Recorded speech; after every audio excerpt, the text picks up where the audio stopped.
Hitler নামটি শুনলেই চোখে ভাসে একজন নির্দয় ডিক্টেটর, দ্বিতীয় বিশ্বযুদ্ধ, হলোকাস্ট আর লক্ষ লক্ষ মানুষের মৃত্যু। কিন্তু কেমন হবে যদি বলি কিশোর বয়সী হিটলার এক মেয়ের প্রেমে পাগল ছিলেন। হিটলারের ছোটবেলার ক্লোজ ফ্রেন্ড অগাস্ট কুপিজেকের লেখা the young Hitler I knew বইতে আছে এই কাহিনী। 1905 সালে অস্ট্রিয়ার লিন শহরে রাস্তায় হাঁটার সময় হঠাৎ হিটলারের চোখে পড়ে এক সুন্দরী তরুণী, নাম স্টেফানি। প্রথম দেখাতেই প্রেমে পড়লেন 16 বছর বয়সী হিটলার।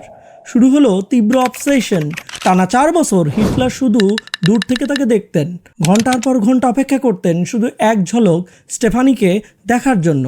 তার জন্য কবিতাও লিখেছিলেন সে সময় শিল্পী হওয়ার স্বপ্নে বিভোর তরুণ হিটলার। কিন্তু কোনোদিনও মেয়েটির সামনে গিয়ে নিজের মনের কথা বলার সাহস পাননি। একদিন স্টেফানি হিটলারের দিকে তাকিয়ে মুচকি হাসলেন আর ছুঁড়ে দিল একটি ফুল। ব্যাস, ওটুকুই। হিটলারের আনন্দ আর দেখে কে। হিটলার মনে করলেন স্টেফানি তাকে ভালোবাসে। হিটলারের পাগলামি পৌঁছে গেল চরমে। তিনি ঠিক করলেন দরকার হয় স্টেফানিকে অপহরণ করবেন তিনি।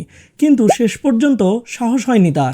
গল্পের আসল টুইস্ট হলো স্টেফানির পুরো নাম স্টেফানি আইজ্যাক। আইজ্যাক একটি ইহুদি পদবি। হ্যাঁ, অ্যাকর্ডিং টু অগাস্ট কুপিজেক, হিটলারের প্রথম প্রেম ছিল একজন ইহুদি তরুণী। ইতিহাসের কি নির্মম পরিহাস! এই সেই হিটলার যার নির্দেশে পরে লক্ষ লক্ষ ইহুদিকে হত্যা করা হয়েছিল। ভাবুন তো একবার, যদি সত্যি সত্যি তাদের সম্পর্ক পরিণতি পেত তাহলে ইতিহাস কেমন হতো। পরবর্তীতে স্টেফানির বিয়ে হয় ভিয়েনায় বসবাসরত একজন ভদ্রলোকের সাথে, নাম ম্যাক্সিমিলিয়ান রাবাস।